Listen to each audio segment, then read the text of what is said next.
எழில் அவர்கள் இயக்கும் தேசிங் ராஜா 2இல் விமல் அவர்கள் ஹீரோவாக நடித்துள்ளார்.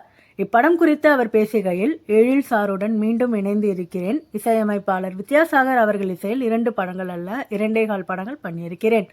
ஆம், கில்லி படத்தில் நான் நடித்திருக்கிறேன். கொக்கர கக்கரக்கோ பாடலில் நான் ஆடியிருக்கிறேன். இயக்குனர் எழில் அவர்களுடன் இது எனக்கு 2வது படம். கிட்டத்தட்ட 13 ஆண்டுகளுக்கு பிறகு இயக்குனர் எழில் அவர்களுடன் இணைந்துள்ளேன். இதற்கு முன்பு நான் நடித்த விலங்கு என்கிற வெப் சீரிஸ், போகுமிடம் வெகு தூரம் இல்லை படம் எல்லாம் சீரியஸாக இருந்தன. அந்த சமயத்தில் தான் இயக்குனர் எழில் அவர்கள் தேசிங்கு ராஜா 2 படத்திற்கு என்னை அழைத்தார்.